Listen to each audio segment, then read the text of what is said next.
Hi friend, তোমরা কেমন আছো? নিশ্চয়ই ভালো আছো, আর আমিও ভালো আছি। আজকে আমি আবার নতুন নতুন কয়েকটা টিপস নিয়ে চলে এলাম। টিপসগুলো খুবই কার্যকরী টিপস, যেটা তোমাদের অনেক বেশি কাজে লাগবে।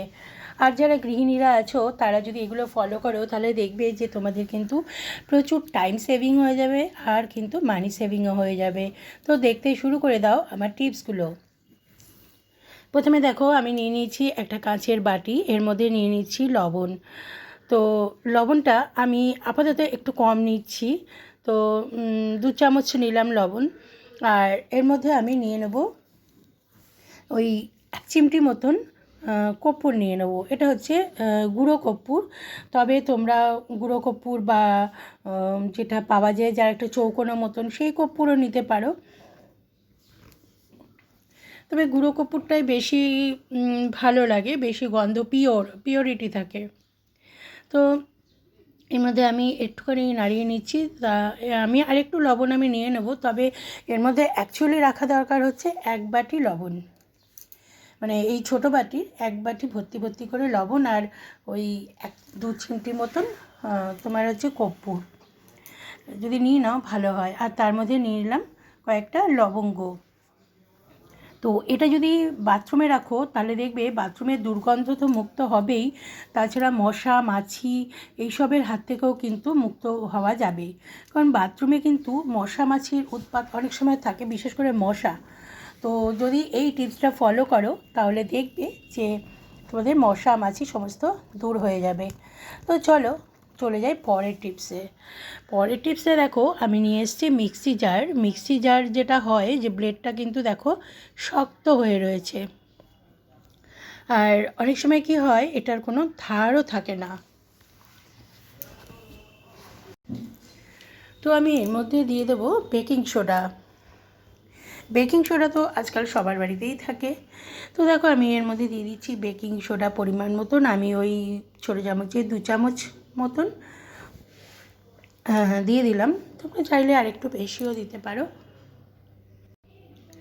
তো 2 চামচ মতন আমি বেকিং সোডা দিয়ে দিলাম, আর দিয়ে দিচ্ছি হচ্ছে লবণ, পরিমাণ মতো লবণ দিয়ে দিলাম। এটাতে কী হবে, এই টিপসটা ফলো করলে ব্লেড তো ধার হবেই, আর স্মুথভাবে ব্লেডটা চলবে।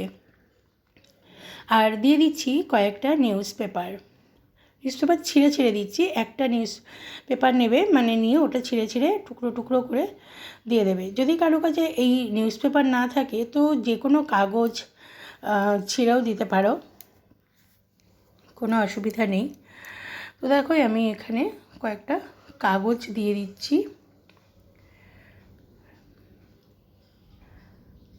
এটা কিন্তু প্রচণ্ডভাবে ধার হয়, আর পরবর্তী সময় যখন তোমরা মশলা পিষবে তখন দেখবে যে খুব মানে স্মুথভাবে ব্লেন্ডারের ব্লেডটা ঘুরছে।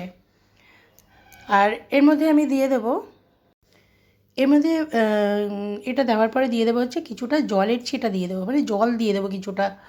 কারণ এইভাবে যদি আমি দিই, এই লবণ আর বেকিং সোডা আর কাগজ যদি আমি মিক্সি জারটা ঘোরাই তাহলে এটা ঘুরবে না। তো সেই জন্য একটু জল দিয়ে দিতে হবে। তবে দুটো অপশান আছে, তোমরা চাইলে এটা সারা রাত ভিজিয়ে রেখে দিতে পারো। আর যদি সারা রাত ভিজিয়ে না রাখো, মনে করছো যে অল্প টাইমের মধ্যে কাজটা করব, তাহলে এটা একটু ব্লেন্ডারে ঘুরিয়ে নিতে পারো। তো মুখটা বন্ধ করে যদি ঘুরিয়ে নাও তাহলেই কিন্তু একদম কাজ হয়ে যাবে।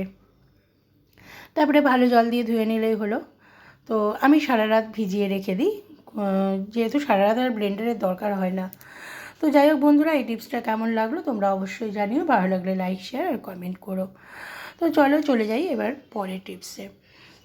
পরের টিপসটা হচ্ছে বেল্ট। দেখো এই ধরনের বেল্ট কিন্তু বাড়িতে পুরুষদের লাগে, বা পুরুষ কেন, মহিলারাও যখন জিন্সের প্যান্ট পরে তখনও কিন্তু তাদের বেল্ট লাগে।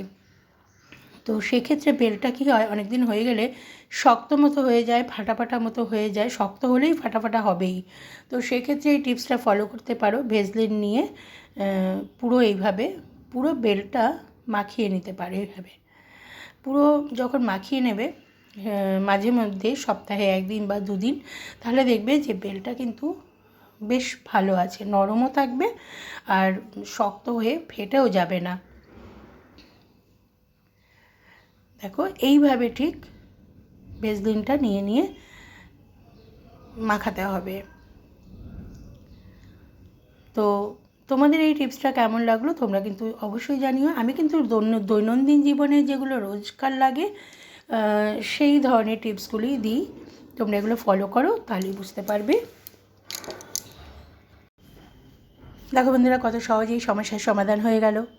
যে এরমভাবে যদি ভেসলিন দিয়ে দাও তাহলে দেখবে যে বেল্টগুলো কখনোই নষ্ট হবে না। তো চলো এবার চলে যাচ্ছি পরের টিপসে। ভালো লাগলে কিন্তু অবশ্যই লাইক দিয়ে দিও বন্ধুরা। দেখো এখানে নিয়ে নিচ্ছি একটা কাচের বাটি, আর এর মধ্যে নিয়ে নেব কিছু উপকরণ। তো দেখতে থাকো। দেখো এখানে আমি নিয়ে নিচ্ছি লবণ, খুবই সামান্য লবণ নিয়েছি। আর এর মধ্যে নিয়ে নেব অল্প হলুদ গুঁড়ো। হলুদ গুঁড়ো নিয়ে নিলাম পরিমাণ মতন। আর নিয়ে নেব পরিমাণ মতো একটুখানি সর্ষের তেল। এবার লবণ, হলুদ আর সর্ষের তেলটা খুব ভালো করে একটুখানি মাখিয়ে নেব হাতের সাহায্যে।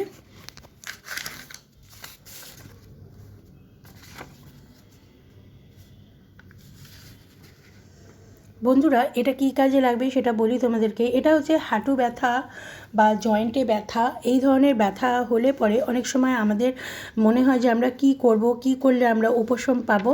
তো সেই ক্ষেত্রে যদি এইটা মালিশ করা যায়, এই তেলটা, সর্ষের তেলে কিন্তু ব্যথা দারুণভাবে কমে। তো সেই জন্য সর্ষের তেল, হলুদ আর লবণ একসাথে করে নিয়ে, আর হলুদও কিন্তু ব্যথা উপশমের জন্য অনেক বেশি কাজ করে। তো এটা জয়েন্ট, যে কোনো জয়েন্টে, হাঁটুতে বা গিঁটে, দেখবে আঙুলের গিঁটগুলোতে ব্যথা করে। তো এই ধরনের ব্যথার জায়গাগুলোতে বা পায়ের যে গিঁটটা থাকে সেইখানে প্রচণ্ড ব্যথা করে অনেক সময়। তো সেইখানে যদি এইভাবে মালিশ করা যায়, তোমরা চাইলে একটু কুসুম গরম করেও নিতে পারো। গরম বলতে গরম জলের মধ্যে একটা পাত্রে গরম জল নিয়ে যদি একটু বসিয়ে রাখো, দেখবে একটু উষ্ণ গরম মতো হবে। তো সেই গরমটা ভালো করে মালিশ করতে হবে। এইভাবে মালিশ করলে দেখবে যে তোমাদের ব্যথা খুব সহজেই কিন্তু কমে যাবে। তো বন্ধুরা, তোমাদের এই টিপসটা কেমন লাগলো তোমরা কিন্তু অবশ্যই জানিও।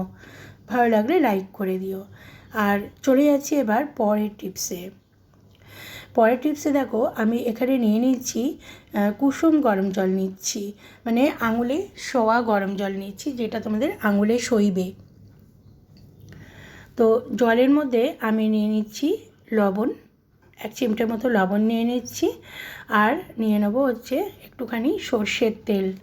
তো বন্ধুরা, এইগুলো আমি দেখাচ্ছি তোমাদের রোজকার জীবনে, কিন্তু যে শুধু যে কাজ করব, খাবো, বেড়াবো, তার মাঝখানেও কিন্তু আমাদের অনেক রকম শরীর খারাপ হয়, বা পরিবারেও দেখবে বাচ্চা বড় সবারই কিন্তু কিছু না কিছু শরীর খারাপ হয়। তখন এই সমস্ত যদি মানে টিপসগুলো ফলো করা যায়, দেখবে যে নিমেষে সেগুলো কমে যাবে। আর ওষুধটা আমাদের খেতেই হয়, ডাক্তার দেখাতে হয়, কিন্তু এগুলো টোটকাগুলো করা খুব জরুরি।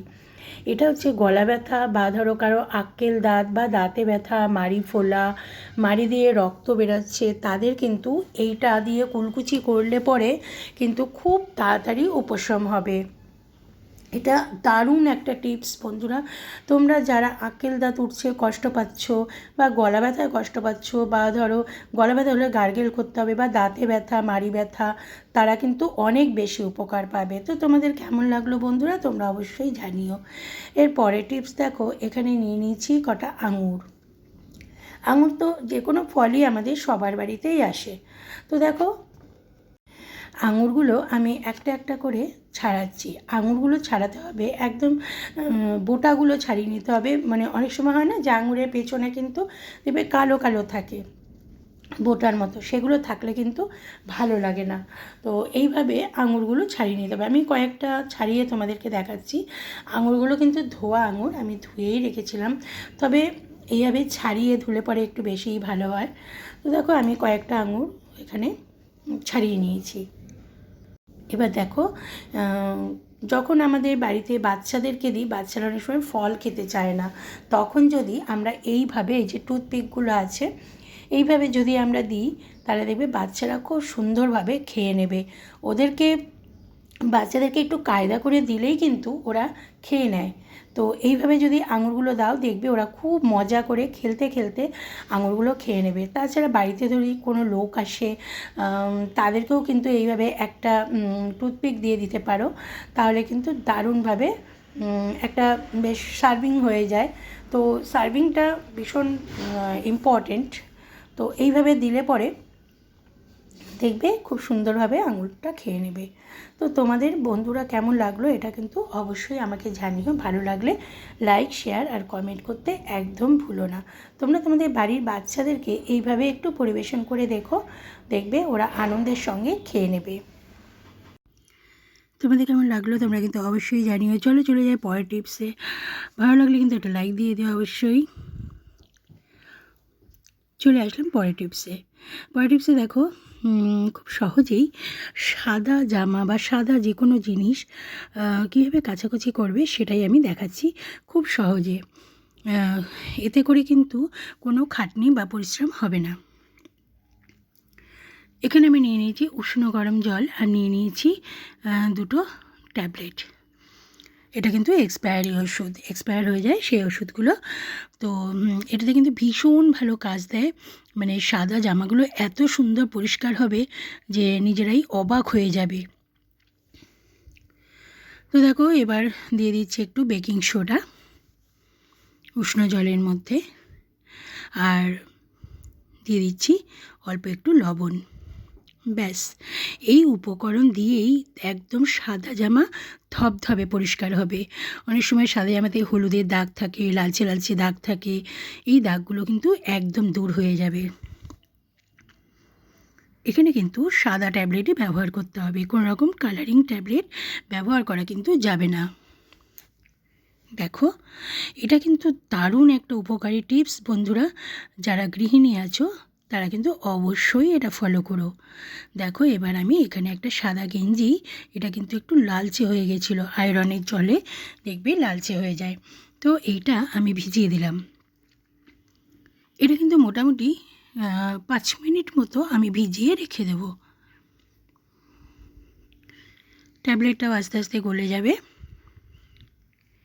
এইভাবে 5 মিনিট মতন ভিজিয়ে রেখে দিতে হবে।